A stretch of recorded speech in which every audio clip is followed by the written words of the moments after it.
Hello दोस्तों, how are you. मैं एक बार फिर शुभम सर आप सभी का अपने यूट्यूब चैनल ड्रीम्स एकेडमी में स्वागत करता हूं। जैसा कि हम पिछले वीडियो में सीखे नाउन के पार्ट और जेंडर के बारे में भी सीखे, अब हमारी अगली नेक्स्ट चर्चा होगी प्रोनाउन के विषय में। आज हम प्रोनाउन के पार्ट सीखेंगे और प्रोनाउन कितने प्रकार के होते हैं वो भी जानेंगे और हर प्रोनाउन का एक्सप्लेनेशन भी बढ़िया से बताएंगे। ठीक है, देखते हैं प्रोनाउन की परिभाषा। जैसा कि मैं पहले भी बता चुका हूं कि a pronoun is a word which is used in place of noun is called pronoun. मतलब प्रोनाउन जो होता है वो नाउन के स्थान पर प्रयोग किया जाता है। जैसे कैसे जानोगे कि प्रयोग किया जाता है, जैसे मैंने कहा Ram is a good boy, Ram is a good boy. फिर आगे मैं लिखा कि Ram eats food, Ram eats food. और फिर उसके आगे मैंने लिखा कि Ram goes to school, Ram goes to school. फिर उसके आगे मैंने लिखा, मतलब इसमें आप एक शब्द देख रहे हैं राम राम राम, बार बार आ रहा है कि नहीं आ रहा है। तो ये जो राम शब्द आप देख रहे हैं ये बहुत अटपटा बार बार बोलने में लग रहा है और ये ग्रामर की दृष्टि से भी गलत समझा जाता है। इसलिए यहाँ पर राम हटाकर अगर आप ट्रांसलेशन को थोड़ा और अच्छा बनाना चाहते हैं तो एक बार लिखेंगे Ram is a good boy. अगला फिर लिख सकते हैं ही ईट्स, क्या लिख सकते हो भैया, ही ईट्स फूड, वह भोजन करता है। आगे क्या लिखोगे, फिर राम जो है यहाँ हटा दोगे और लिखोगे ही गोज टू स्कूल। समझ में आया। जो यहाँ पे ही शब्द यूज किया गया है, जो यहाँ पे ही शब्द यूज किया गया है वही हमारा प्रोनाउन है। क्या है, प्रोनाउन है। तो हम जान लेते हैं दो चार एग्जाम्पल प्रोनाउन के। तो वैसे मुख्यतः जब हम लोग पढ़ा करते थे, मुख्यतः हमारे सर जी 7 के बारे में बताते थे। 7 प्रोनाउन पहला बताते थे, ही एग्जाम्पल में लिखा देते थे, ही सी और इट लिखा देते थे, फिर आई लिखा देते थे और वी लिखा देते थे, यू, फिर उसके बाद क्या लिखाते थे, दे लिखा देते थे। यही 7 हम लोग पहले जानते थे। लेकिन आज भी हम उसके टाइप्स के बारे में जानेंगे। ये तो एग्जाम्पल के तौर पे मैंने आपके समक्ष प्रस्तुत किया। अब आगे हम टाइप्स ऑफ नाउन के बारे, टाइप्स ऑफ नाउन नहीं सॉरी टाइप्स ऑफ प्रोनाउन, गलती हो गई, टाइप्स ऑफ प्रोनाउन के बारे में सीखेंगे। तो पहला पर्सनल प्रोनाउन होता है और पर्सनल मीन्स होता है, कहते हो हमारी ये पर्सनल बात है तो पर्सनल मीन्स होता है व्यक्तिगत। इससे बना व्यक्तिवाचक संज्ञा। क्या बना भैया, व्यक्तिवाचक संज्ञा। पर्सनल प्रोनाउन से बना व्यक्तिवाचक संज्ञा। और दूसरा इंट्रोगेटिव हुआ, इंट्रोगेटिव की हिंदी हुई, इंट्रोगेटिव की हिंदी प्रश्नवाचक वाक्य हुई, ओ सॉरी हाँ प्रश्नवाचक। और प्रोनाउन लगा है और प्रोनाउन के लिए आप क्या लगाओगे, सर्वनाम लगाओगे। क्या लगाओगे, सर्वनाम लगाओगे। और यहाँ पे भी मैंने गलत लिख दिया है इसलिए इसको मिटा के हम सर्वनाम लिखेंगे। क्या लिखेंगे, सर्वनाम लिखेंगे। इनडिफिनिट, वैसे डिफिनिट मीन्स निश्चित होता है और इनडिफिनिट की बात किया गया है तो इनडिफिनिट माने अनिश्चित सर्वनाम बोलोगे। क्या बोलोगे आप लोग, अनिश्चित सर्वनाम। अगला हम लोग देखते हैं, अगला है डिमॉन्स्ट्रेटिव। डिमॉन्स्ट्रेटिव मीन्स होता है संकेत। इससे आसान कोई ट्रिक नहीं होगी। डिमॉन्स्ट्रेटिव का यही देख लेते हैं, यही काम इसका खत्म कर देते हैं। डिमॉन्स्ट्रेटिव मीन्स होता है संकेत। संकेत करने के लिए आप क्या करते हैं, 4 चीजों का यूज करते हैं। कितने चीजों का यूज करते हैं, 4 चीजों का यूज करते हैं। वो 4 चीज क्या है, जैसे आपके सामने प्लेट में बिस्किट रखा था तो वहां आपका फ्रेंड बैठा है, कहते हो यह ले लो। तो यह जो शब्द है, यह वह, ये 2 जो शब्द हैं ये भी डिमॉन्स्ट्रेटिव के ही अंतर्गत आते हैं। और दूसरा 2 शब्द आप सीखे होंगे, यह वह है तो ये और वे होगा। तो ये और वे जो है वो भी दोनों आपके क्या हैं, डिमॉन्स्ट्रेटिव प्रोनाउन है। आप सुनोगे कि दिस और दैट में क्या अंतर है सर, तो दिस निकटता सूचक को इंडिकेट करता है और जबकि दैट दूरता सूचक को इंडिकेट करता है। चलिए हम उसकी चर्चा बाद में अगले वीडियो में करेंगे। अब हम डिस्ट्रीब्यूटिव प्रोनाउन की चर्चा करेंगे। डिस्ट्रीब्यूटिव प्रोनाउन को विभाग सूचक सर्वनाम कहते हैं। क्या कहते हैं, विभाग सूचक सर्वनाम। अब रिलेटिव विभाग सूचक के लिए जैसे प्रत्येक बच्चों को मिठाई बांटी गई, आज कोई लड़का नहीं आया, ऐसे ट्रांसलेशन में जैसे ना प्रत्येक व्यक्ति मुझे जानता है, ऐसे ट्रांसलेशन जो होते हैं वो डिस्ट्रीब्यूटिव को इंडिकेट करते हैं। अब हम रिलेटिव प्रोनाउन की हिंदी बताने जा रहे हैं। रिलेटिव मीन्स होता है वैसे रिलेटिव का मतलब रिलेशन मतलब संबंधी, और संबंधी का मतलब संबंध सूचक सर्वनाम। उसको आप क्या बोलोगे, संबंध सूचक सर्वनाम। अब हाँ, एक बार हम सभी के बारे में फिर से चर्चा कर लेते हैं। पहला हमने बताया पर्सनल प्रोनाउन। पर्सनल प्रोनाउन में 3 लोगों को रखा गया है, अभी चर्चा करते हैं उसकी।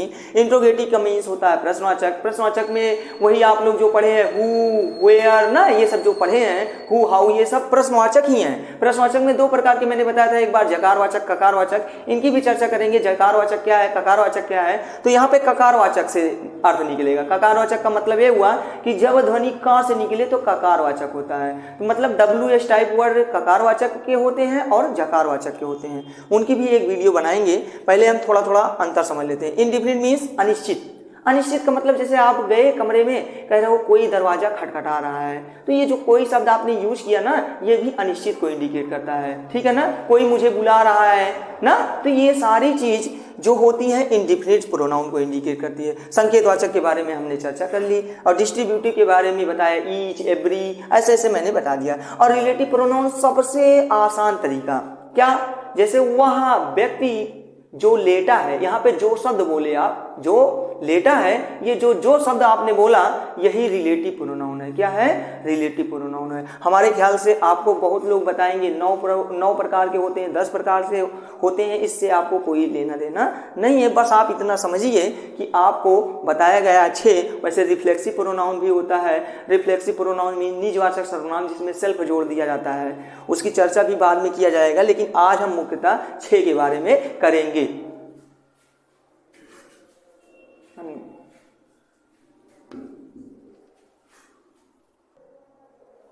पर्सनल प्रोनाउन के बारे में हम जानते हैं। पर्सनल मीन्स वैसे भी आपको पता होगा व्यक्तिवाचक सर्वनाम। तो ऐसा सर्वनाम जो व्यक्ति वस्तु के लिए प्रयुक्त होता हो उसे हम पर्सनल प्रोनाउन कहते हैं। अब पर्सनल प्रोनाउन में बच्चे बहुत ज़्यादा कंफ्यूज होते हैं, इसकी स्पेशल एक वीडियो बनाएंगे और उसमें हर टाइप्स के जितने भी उसमें चार्ट बने हैं उनकी एक्सप्लेनेशन अच्छे से करेंगे। इसमें हमें 6 के बारे में बताना है, इसलिए थोड़ा इसमें कम देखते हैं हम लोग। इसको 3 भागों में बांटा गया भैया। First person pronoun. और फर्स्ट पर्सन प्रोनाउन का हिंदी अर्थ होता है, आप जानते ही होंगे, बताने की जरूरत नहीं है। इसका मतलब होता है जो कहता है। फर्स्ट पर्सन प्रोनाउन हमेशा कहता है, ये राजा होता है, इसलिए इसमें इन्हें 2 लोगों को इनमें रखा गया है। पहला रखा गया आई और दूसरा लिखा गया है वी। आई माने मैं और वी माने हम। और सेकेंड पर्सन प्रोनाउन सिर्फ ये सुनते हैं। क्या करते हैं, सुनते हैं। इनका काम सिर्फ होता है सुनना। जो सुनते हैं या जो सुनता है उसको आप क्या कहोगे, second person pronoun. Second person pronoun में सिर्फ एक लोग को ही कहा गया है। जैसे मेरी वीडियो आप देख रहे हैं ना, तो आपको, आप चाहे बोलो चाहे तुम बोलो, दोनों का मतलब ही सेम हुआ, इसलिए यहाँ पे एक लोग को रखा गया है तुम, क्योंकि तुम मेरा वीडियो सुन रहे हो, इसलिए यहाँ पे तुम जो है सुनने का काम करेगा। अब ये बताइए कि मैं किसी तीसरे के बारे में बात करूं तो उसे थर्ड पर्सन प्रोनाउन कहा जाता है। जिसके बारे में बात की जाती है, जिसके बारे में बात की जाती है उसको हम थर्ड पर्सन प्रोनाउन कहते हैं। जिसके बारे में बात की जाए उसको हम कौन सा पर्सन प्रोनाउन कहेंगे भैया, थर्ड पर्सन प्रोनाउन कहेंगे। और थर्ड पर्सन प्रोनाउन में 4 लोगों को रखा गया है। पहला रखा गया ही, दूसरा रखा गया सी, तीसरा रखा गया ईट, चौथा रखा गया है दे। ठीक है, हमारे ख्याल से पर्सनल प्रोनाउन के बारे में आप लोग जान गए होंगे। फर्स्ट पर्सन में जो कहता है, सेकंड पर्सन जो सुनता है, और जो थर्ड पर्सन होता है जिसके बारे में कहा जाता है। अब हम दूसरे नंबर की तरफ चल रहे हैं। इंट्रोगेटिव प्रोनाउंस का मतलब आपने समझा कि ऐसा सर्वनाम जो प्रश्न पूछने का कार्य करे। अब प्रश्न पूछने का कार्य जैसे कि हु आर यू, तुम कौन हो, तो यहाँ पे जो हु शब्द आया, अब इसी पे थोड़ी सी हम चर्चा कर लेते हैं। प्रश्न पूछने में 2 होते हैं। अब बच्चे से पूछा गया हु माने कंफ्यूज हो जाता है, जो होता है, और हु माने कौन होता है। तो जब ध्वनि का से निकले, जब ध्वनि का से निकले तो उसे हम ककारवाचक बोलेंगे। क्या बोलेंगे, ककारवाचक। जब ध्वनि का से निकले तो उसको ककारवाचक बोलेंगे।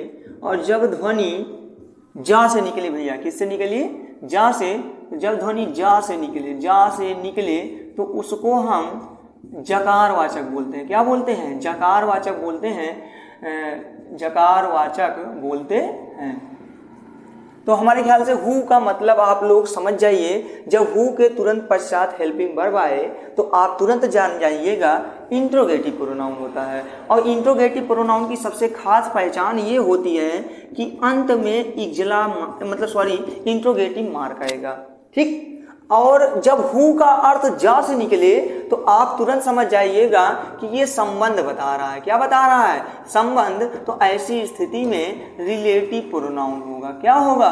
रिलेटिव प्रोनाउन होगा। तो हमारे ख्याल से जकारवाचक और ककारवाचक के विषय में आपके समझ में आ गया होगा। तो जकारवाचक वो उसे कहते हैं जब ध्वनि जा से निकले तो संबंध बताएगा, और जब ध्वनि का से निकले तो वो प्रश्नवाचक वो प्रोनाउन बताएगा। समझ में आ गया? दो चार ट्रांसलेशन की इस पे चर्चा कर लेते हैं। जैसे कहा जाता है तुम कौन हो, तुम कौन हो, तो यहाँ पे तुम भी एक प्रोनाउन है, और हु आर यू जो यूज करे हो, इसमें जो आप देख रहे हैं हु शब्द, ये भी प्रोनाउन का कार्य करेगा। यू तो है ही, यू कौन सा प्रोनाउन है? चलो मैंने बताया है, तो यू मैंने बताया जो सुनता है उसको हम कौन सा प्रोनाउन कहते हैं? उसको हम सेकंड पर्सन प्रोनाउन कहते हैं। तो हु आर यू। जैसे अब मैं दूसरा ट्रांसलेशन ले लेता हूँ, व्हिच की दो अर्थ होता है। व्हिच माने होता है जिस, और व्हिच माने होता है किस। अब जब ध्वनि किस से निकले तो तुरंत समझ जाइएगा वो प्रश्नवाचक है, और जब ध्वनि जिस से निकले तो तुरंत समझ जाइएगा कि वो संबंधवाचक है। हमारे ख्याल से दोनों समझ में आ गया होगा। रिलेटिव प्रोनाउन में कोई डाउट नहीं है। अब जैसे देखो मैंने लिखा व्हिच, बहुत दिन से ट्रांसलेशन पढ़े होंगे, in which class do you read, मतलब आप लोग सुने होंगे कि आप किस कक्षा में पढ़ते हो। ये ट्रांसलेशन तो सुने ही होंगे। तो यहाँ पे जो व्हिच शब्द आया है, व्हिच का मतलब यहाँ पे हुआ किस शब्द, और किस का मतलब मैंने बता दिया कि वो प्रश्नवाचक प्रोनाउन होगा। आपके समझ में आ गया होगा हमारे ख्याल से। कोई डाउट है? नहीं है हमारे ख्याल से। एक और शब्द देख लेते हैं, हुज। हुज माने होता है जिसका, हुज माने होता है जिसका, और हुज माने भी होता है किसका। जब ध्वनि मैंने बताया का के रूप में आए, किस रूप में आए? का के, तो फिर मैंने बताया ककारवाचक, और जब ध्वनि जा के रूप में आए तो जकारवाचक। यहां तक हमारे ख्याल से इंट्रोगेटिव प्रोनाउन में कोई डाउट नहीं है। अब हम अगले टॉपिक की चर्चा करते हैं डिमॉन्स्ट्रेटिव प्रोनाउन की। इंडिफिनिट प्रोनाउन, इंडिफिनिट की वैसे भी हिंदी हमने बता दिया अनिश्चित सर्वनाम या अनिश्चयवाचक सर्वनाम, या अनिश्चित सर्वनाम या अनिश्चयवाचक सर्वनाम। ऐसा सर्वनाम जिससे अनिश्चित व्यक्तियों वस्तुओं का बोध हो उसे हम क्या कहेंगे भैया?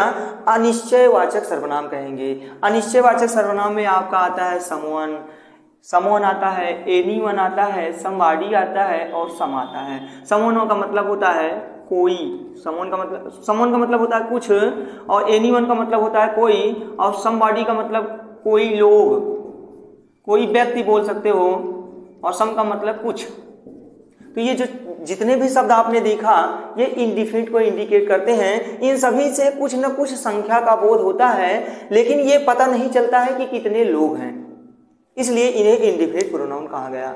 अब हम लोग बात करते हैं डिमॉन्स्ट्रेटिव प्रोनाउन। सबसे आसान बच्चों को लगता है तो वो यही है डिमॉन्स्ट्रेटिव प्रोनाउन, क्योंकि इसमें कुछ है ही नहीं। चार शब्द यूज होते हैं, दिस, दैट, दीज, दोज।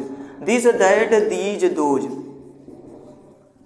जैसा कि मैंने ऐसा सर्वनाम परिभाषा भी बताई जो संकेत के लिए प्रयोग हो। संकेत के लिए क्या प्रयोग करते हो? जैसे आपके संकेत दिस, दैट, दीज, दोज। अब हम लोग चर्चा करते हैं डिस्ट्रीब्यूटिव की। एक बार इसे फिर से देख लेते हैं। ऐसा सर्वनाम जो संकेत के लिए प्रयुक्त किया जाता है उसे डिमॉन्स्ट्रेटिव प्रोनाउन कहते हैं। डिमॉन्स्ट्रेटिव प्रोनाउन को चार भागों में बांटा गया है, दिस, दैट, दीज, दोज। अब हमारे ख्याल से डिमॉन्स्ट्रेटिव प्रोनाउन आपके समझ में आ गया होगा। अब हम अगला टॉपिक हम स्टार्ट करते हैं डिस्ट्रीब्यूटिव प्रोनाउन। डिस्ट्रीब्यूटिव की हिंदी भी जानते हो, डिस्ट्रीब्यूटिव मीन्स क्या होता है? बंटवारा। बंटवारा का मतलब क्या हुआ?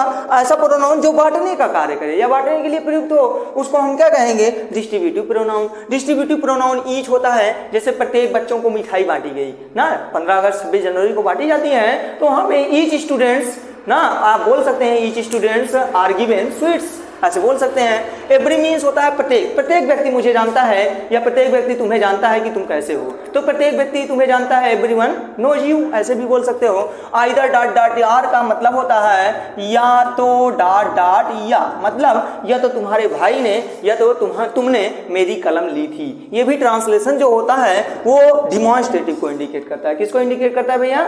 डिमॉन्स्ट्रेटिव को। आज हम चर्चा करेंगे नाइदर डॉट डॉट नॉर की भी। तो नाइदर डॉट डॉट नॉर का मतलब होता है ना तो डॉट डॉट ना तो मैं खाऊंगा और ना ही खाने दूंगा। ये भी वाक्य जो होता है इसमें क्लियरिटी बता देता है कि वो डिस्ट्रीब्यूटिव को भी इंडिकेट करता है। वो ऐसे नन भी हो गया, एनी भी हो गया। चलिए इसकी बाद में चर्चा करते हैं। हम लोग रिलेटिव प्रोनाउन के बारे में जानते हैं। तो जो रिलेटिव प्रोनाउन होता है, रिलेटिव की हिंदी होती है संबंध, संबंधवाचक सर्वनाम।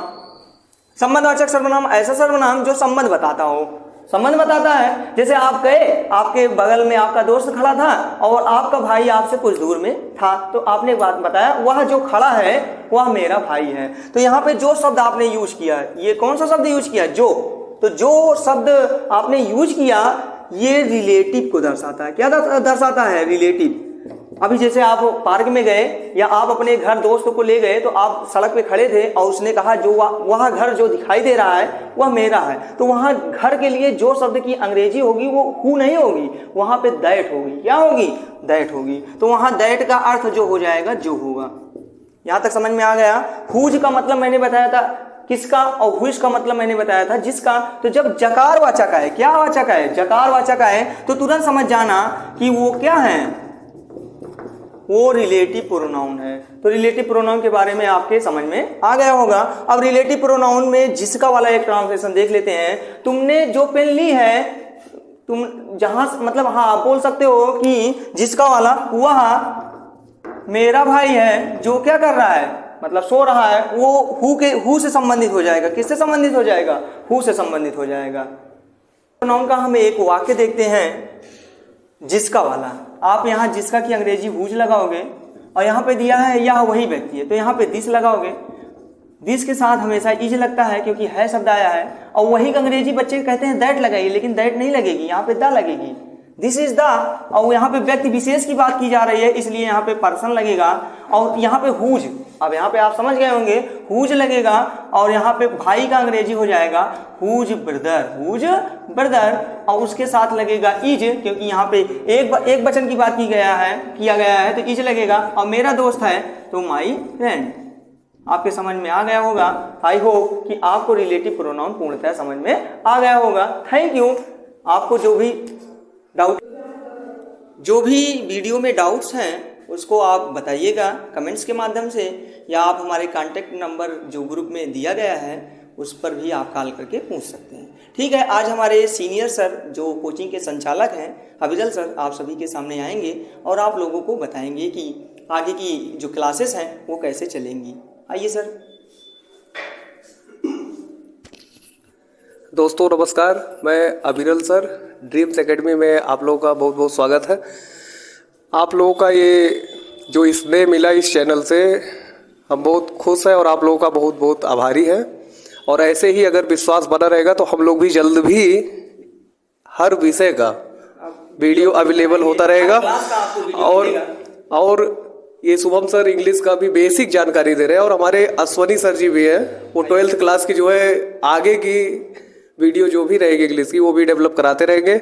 और हम लोग भी जल्द ही साइंस और मैथ्स और बायोलॉजी, हमारे सूरज सर भी हैं, वो जो है जल्दी से जल्दी वीडियो अवेलेबल कराएंगे। तो अश्वनी सर आइए 2 शब्द बच्चों के बारे में बताइए। Thank you.